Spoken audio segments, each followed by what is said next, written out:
Bonjour, je m'appelle Hélène Vivier et aujourd'hui, je vais vous parler des phases dans Advanced Design. Il y a deux types de phases, les phases de construction et le calcul par phase. Ce sont deux choses totalement différentes et indépendantes. On ne peut pas les utiliser ensemble. Je vais donc commencer par les phases de construction. Les phases de construction permettent de connaître les déplacements et les apports internes de ma structure par phase. Je peux indiquer une résistance de béton différente pour chaque phase. Elles peuvent être utilisées pour un calcul de structure neuve, comme pour étudier les effets des modifications de structure sur des bâtiments existants dans le cas de réhabilitation, renforcement structurel ou de modification des conditions d'appui. On peut partir d'un modèle vide, créer des éléments, on va dire que c'est mon niveau le plus bas, et ici dans la phase de construction, ajouter une phase, prendre tous les éléments, phase sur sélection. Je peux aussi bien ajouter ces éléments à une phase que je peux les supprimer d'une phase. Ça peut être que dans la phase sélectionnée, mais bon là, si je rajoute des étages au-dessus, si pour les prochaines phases, je n'ai pas la partie du bas, ça risque de poser problème. Phase sélectionnée suivante, phase sélectionnée précédente, toutes les phases. C'est de la phase sélectionnée suivante, toutes les phases. Il fonctionne à condition que vous ayez créé toutes les phases. Même si vous n'avez pas créé toute la structure, il faut que vous ayez toutes les phases. Si je fais phase sélectionnée suivante ici, ou même toutes les phases, je vais vous montrer ce que ça donne. Je ne l'aurai pas dans les phases qui n'existent pas maintenant. Hop. Et ensuite, je peux aussi, de la même façon, créer mes autres niveaux. Et là, je me rajoute deux phases pour aller avec mes deux autres niveaux. J'ai pris des éléments de structure que je sélectionne pour les mettre dans une phase. Je peux faire pareil avec les charges. Et je peux sélectionner en simultané des charges, des éléments de structure, tout ce que je veux pour dire que je veux qu'ils soient dans cette phase. Hop, phase sur sélection. Phase sélectionnée suivante. Je prends la phase 2. Hop. Si je regarde où j'en suis, donc phase 1, j'ai la partie du bas. Phase 2, mais vous voyez, j'ai pas la partie du bas. Parce que quand j'ai mis mes éléments de la phase 1 dans la phase 1, j'ai dit phase 1 et les suivantes, mais les suivantes n'existaient pas de phase. Donc dans ma phase 2, il n'existe pas. Dans la phase 3 non plus. Par contre, dans le modèle complet, j'ai tout. Donc il est bien important comment faire toutes les phases, indiquer toutes les phases qui peuvent dépendre de votre niveau ou ça peut être aussi, c'est du renforcement. La première phase, la structure initiale et la deuxième phase, celle avec les renforcements. Mais dans tous les cas, vous commencez par faire toutes les phases de façon à ce que vos éléments soient bien pris en compte dans toutes les phases. Donc ça, c'est la première façon de faire. La deuxième, vous pouvez partir d'un modèle existant dans lequel vous avez des niveaux de créer. Et à ce moment-là, ici, phase de construction, vous pouvez faire génération automatique. Et il va créer les phases en fonction des niveaux. Si je clique sur une phase, j'aurai tous les niveaux qui correspondent en partant du bas. Le seul défaut, vous voyez, tout ce qui est charge est grisé. Toutes les charges sont dans modèle complet. Ça, j'ai le modèle complet. Mais par phase, je n'ai pas les charges. Donc, il faut penser à aller chercher les charges. Donc là, vous voyez, phase 1, je n'ai pas accès aux charges parce qu'elles ne sont pas dans la phase 1. Il faut bien penser à se mettre sur modèle complet. Et à ce moment-là, je peux prendre mes charges. Elles sont visibles, les sélectionner, Je peux même sélectionner avec, comme je disais, je peux même rajouter des éléments si je veux, sans problème, et ensuite faire phase par sélection et indiquer pour la phase 1. Là, vous voyez, j'ai pas d'autre choix, je n'ai que la phase sélectionnée et faire OK. Et maintenant, si je vais voir, dans ma phase 1, j'ai en plus les charges. Donc ça, c'est les deux façons de faire pour créer, pour utiliser les phases de construction, pour créer les phases de construction. J'ai rectifié mon modèle pour avoir les charges aux différentes phases qui m'intéressent. Donc là, vous voyez, en phase 2, je rajoute les charges du plancher haut du R+1. Je n'ai pas une deuxième fois les charges du plancher haut du rez-de-chaussée.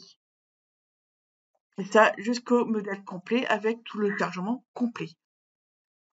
Comme je disais, il m'a fait la génération automatique des charges en fonction des niveaux. Il se trouve que pour les fondations, j'ai pas fait de niveau.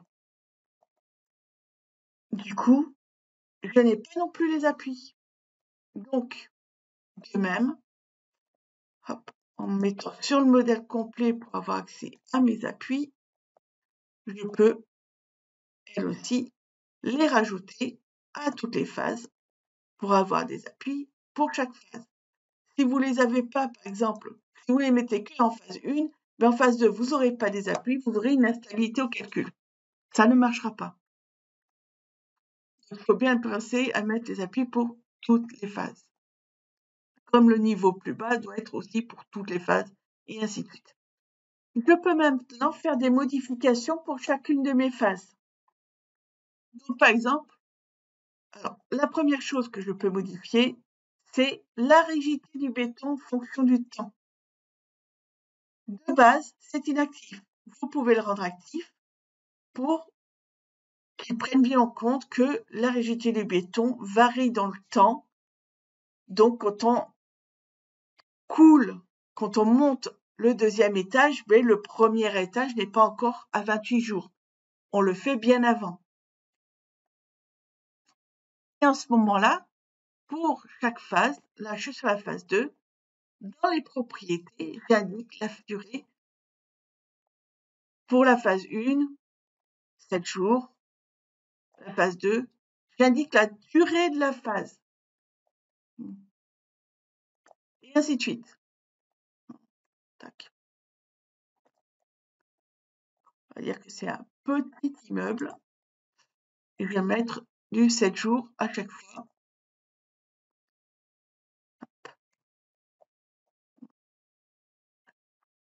Donc ça, c'est pour la rigidité du béton. Ensuite, j'ai aussi les possibilités de faire des modifications sur les éléments eux-mêmes. Toutes les modifications que vous pouvez faire, vous avez les parties en question surlignées en vert. Je peux changer de matériau d'un élément d'une phase à l'autre. Je peux dire que pour la phase 2, ce matériau, il est en C3037, par exemple. Je peux changer la section. Vous êtes en train de faire un renforcement d'un bâtiment existant. Eh bien, la première phase, c'est le bâtiment existant. La deuxième phase, c'est le bâtiment existant avec les renforcements. Et bien, du coup, vous pouvez changer les sections pour passer, au lieu d'une section, par exemple en charpente métallique, avec de simples I, avoir un I avec un U boulonné au niveau de l'âme pour renforcer le I. C'est une possibilité. Vous pouvez aussi changer le type de relâchement. Donc, vous voyez, c'est clairement indiqué, vous le voyez bien en vert, on ne peut pas le manquer. Après calcul, je peux vérifier que j'ai les bons éléments avec le bon âge de béton pour chaque phase. Pour ça, je peux aller dans la partie notes de calcul, générer dernière note, dans les tableaux, la partie résultat, j'ai la phase de construction. J'ai les propriétés des matériaux en béton par rapport à l'âge par phase et par rapport à l'âge par élément. Si je génère,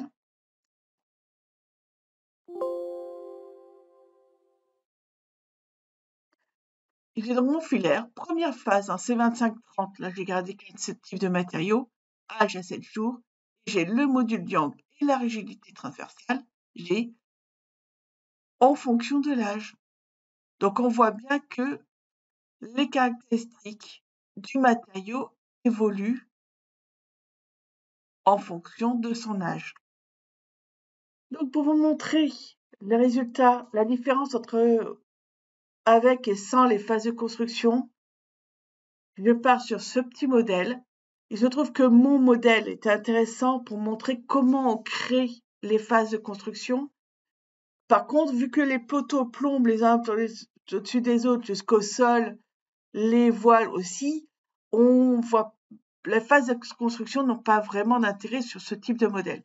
Tandis que celui-là, que vous voyez, les phases de construction sont intéressantes. On voit que ce plancher-là va reprendre les autres par l'intermédiaire de ce poteau. Si on le fait, donc on fait les phases de construction les unes après les autres avec le chargement, avec l'âge du béton pour chaque phase, ce qui va avoir un impact vu qu'on va commencer à charger ce plancher-là alors que le béton ne sera pas encore à 28 jours, il y a un impact sur la résistance de ce plancher. Du coup, au niveau des déplacements, cette vue-là, c'est celle sans les phases de construction.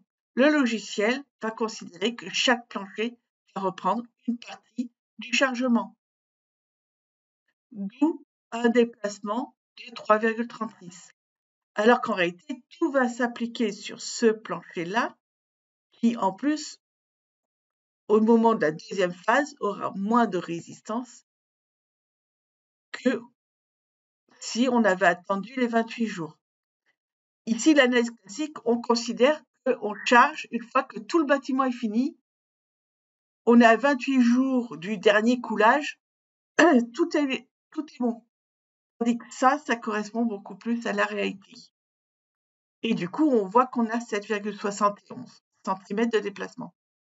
Et si on va regarder au niveau des moments, là aussi, la version classique, tous les niveaux ont le même chargement, ils travaillent tous ensemble, alors qu'en réalité, c'est plutôt le niveau du bas qui va reprendre, et plus on monte, moins le moment est important.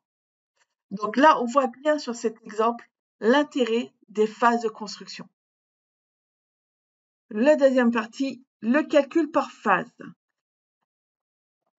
Autant des phases de construction, c'était avant calcul où on crée les phases de construction, tandis que le calcul par phase, vous allez voir, c'est après l'analyse qu'on crée les phases. Ça permet de prendre en compte l'évolution de la rigidité de la structure au cours des différentes phases. On peut s'en servir par exemple pour le calcul d'une structure en béton armé avec les inerties fissurées et non fissurées. En gros, première phase, inertie fissurée, deuxième phase, inertie non fissurée. Ça permet aussi de considérer le schéma de mise en raideur d'une structure préfabriquée en tenant compte des différentes phases de montage. Donc là, on reprend mon petit modèle avec les différentes phases. Comme j'ai dit au départ, on ne peut pas utiliser les phases de calcul avec les phases de construction. C'est l'un ou l'autre. Donc, si je vais dans la partie analyse, j'ai le joli icône ici, calcul par phase. Si je clique dessus, il me dit le calcul par phase n'est pas disponible si les phases de construction sont définies. Du coup, je suis partie sur ce modèle. C'est un modèle, une poutre béton. Je vais mettre pour la première phase en C2025 avec un appui intermédiaire qui est un été au milieu. pour l'aider le temps du coulage. Je peux tout à fait créer un matériau spécial avec des propriétés mécaniques moins importantes, par exemple au niveau du Yang et la rigidité transversale, sans problème que je vais utiliser, que je peux utiliser. Là, je vais faire du C20-25 pour la première phase et du C25-30 pour la deuxième. C'est un peu la même idée. Du coup, j'ai fait un chargement. Le premier, c'est ces deux charges. Et le deuxième chargement, c'est les trois. Ça, première phase, deuxième phase. Je lance le calcul, mais je ne lance pas entièrement le calcul, je vais jusqu'à expertiser. Et je fais OK.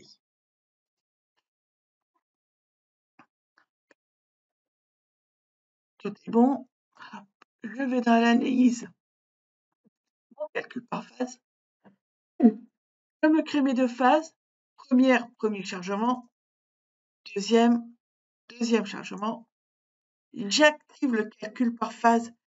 Si je veux qu'il fasse le calcul suivant les phases, il faut que j'active et pause du calcul après chaque phase pour pouvoir faire mes modifications après la première phase. Okay. Et je lance le calcul. Là, c'est juste le calcul élément fini que j'ai lancé. Si je vais voir là, hop. Du coup, calcul de la phase 1, joue du charge 1, calcul terminé. La première phase, le calcul est terminé. Maintenant, je vais changer cet appui. Alors, je ne peux pas tout décocher, mais je peux, par exemple, mettre RZ pour qu'il soit considéré comme ne bloquant rien en vertical. Et ensuite, je peux prendre mon élément et là, changer et passer en C25-30.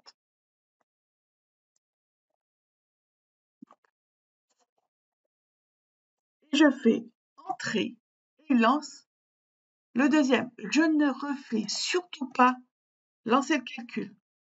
Sinon, BCF relance le calcul. Du coup, le calcul de la première phase est oublié. Je me retrouverai qu'avec le calcul de la seconde phase. Et donc là, hop, calcul de la phase 2. J'avais la phase 1, hop. Et maintenant, la phase 2.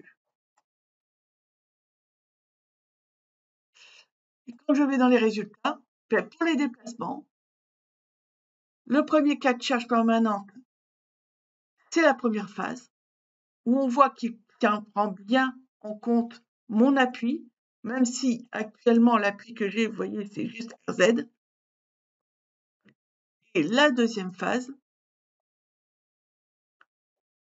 hop,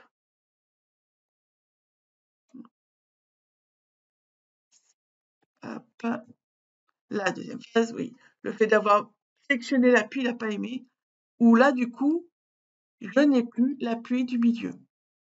Si je vais voir les moments, c'est la même chose. Là, ma deuxième phase, il n'y a pas l'appui du milieu. Et la première phase, on voit bien qu'il prend en compte l'appui du milieu.